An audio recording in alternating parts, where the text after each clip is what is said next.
Oh my gosh, so I just got back from my son's apartment, which is basically downstairs. And the weather is so nice outside that I think I'm going to take Smokey for another walk. Maybe a little further this time, and mostly because it's so nice outside. There's like a slight breeze, but it's not the burning breeze.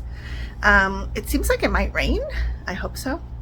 Another thing is that today is the first day, I think, that I've actually felt hungry. Like, I went down there and I was fine. Like, I've already done all my exchanges for the day. And I decided to go down there because I was getting kind of like cabin fever. So, oh my gosh, I'm so tired too. Sorry. Whew. So I started to feel like a little bit cabin feverish. So I decided I'll just go down there and see what's going on. And there was a lot going on.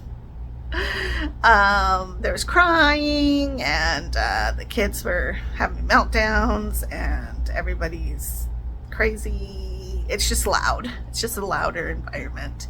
And they're both two kids, so, like, the kids are just crazy. And the parents are handling it really well, but anyways, while I was sitting there, I was like, oh my gosh, I'm so hungry. And I always look in their fridge to see what they have, and they always come into my fridge too, so it's not like it's a weird thing. But I decided to make myself a sandwich because I don't really feel like going someplace to pick one up, but I don't feel like spending money either. So anyways, I made myself a sandwich, and it's interesting how hungry I feel, and I'm kind of like, wonder what made me so hungry, because I really haven't done much. In fact, I feel like I've slept more today than I needed to or should have, because I still need to go to sleep tonight. But it is nice to feel that hunger pains back. So the other thing that happened was I did go to see the surgeon who did my surgery, and I don't know, I really need to push this counseling thing through, because part of me is really mad about the whole surgery. I feel like they're either so overwhelmed with other things going on, they don't really have time to focus in on me, or they don't care. I don't know if that's fair to say, or if they just aren't paying attention, but anyways, the surgeon himself looks a lot like my grandfather who's passed, and my grandfather who I really adored and loved. So I think that makes it a little difficult for me to yell at him, because he is a bald man who seems to be, I don't know, he seems fine. Like, he's nice, he's polite, he's respectful. He was just kind of like, what's going on?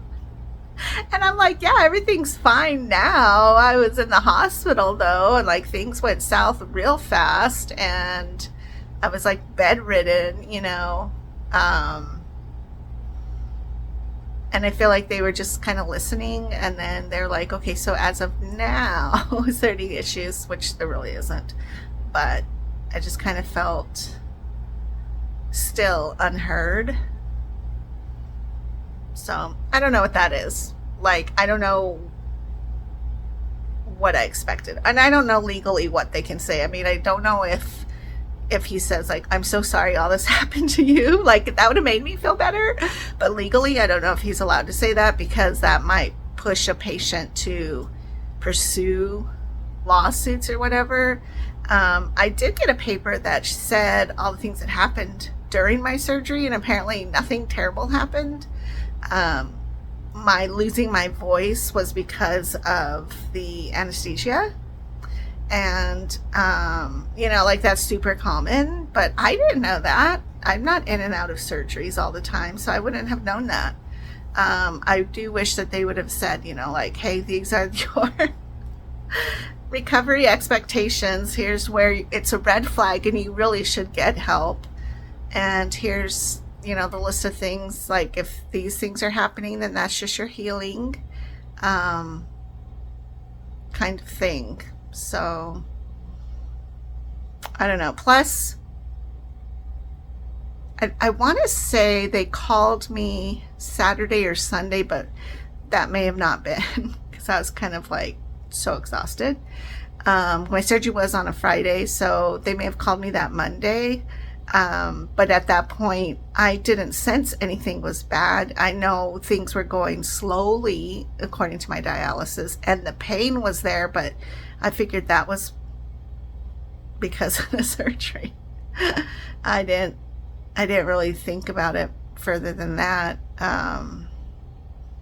So between them and talking to Davida and talking from Davida and then going to the hospital, it just felt so wishy-washy. Like nobody was like proactive, like, okay, let's get you in, let's make sure you're checked, come on into the office, anything like that. It was just like, oh, okay, that's happening. So I think that really upset me a lot. I can still sense that it upsets me, that it upsetted me, because it still upsets me. So I don't know. Today, though, was a much better day. Again, I was up. I did take 2 naps. I had to force myself to get up around 1, though, because I can't sleep during the day that much because I won't sleep tonight. And tonight's when I really want to sleep because my schedule is so freaking whacked. But I know I would take a nap earlier today because I took Smokey for a walk, and because I'm trying to get up earlier, then I knew that I would at least take 1 nap. So I don't know. That's just my life right now, is naps again. But before it was like I could time it. It's like, okay, around 3 o'clock I was pretty sleepy, and I would take a half hour, 45-minute nap, and then I was fine for the rest of the time. Nowadays I just like pass out and jerk awake, and then I try to move forward. So I don't know, but I am thankful that today was nice.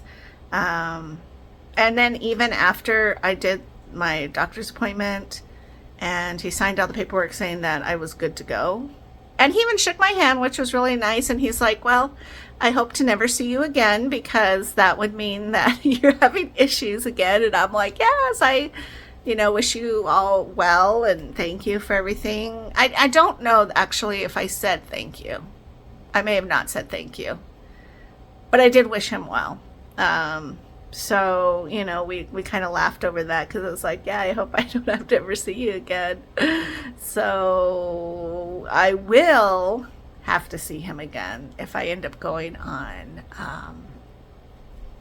hemodialysis, which is not in the works or in my plan.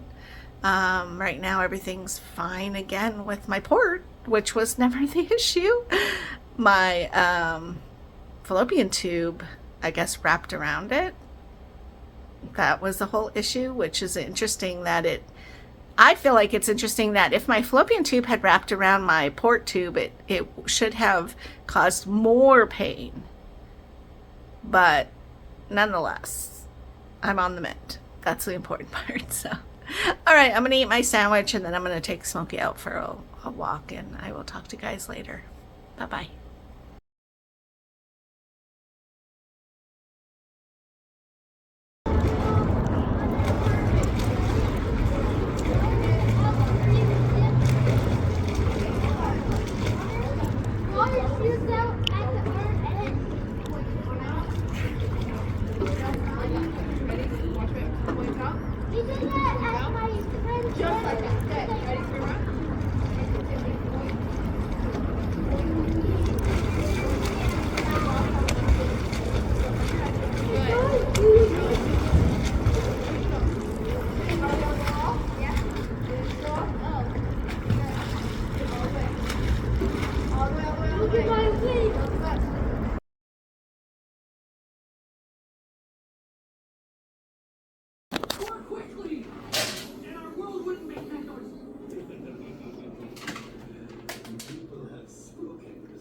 Are you feeding Emma?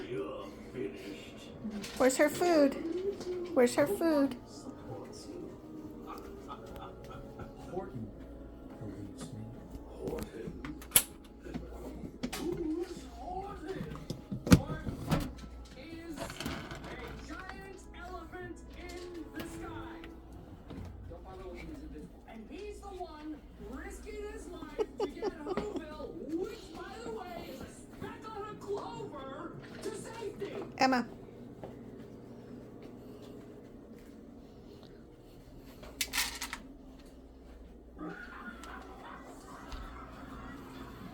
Good job. Prove it. Whoa. Twice. Whoa. Out of his horn. Oh my God.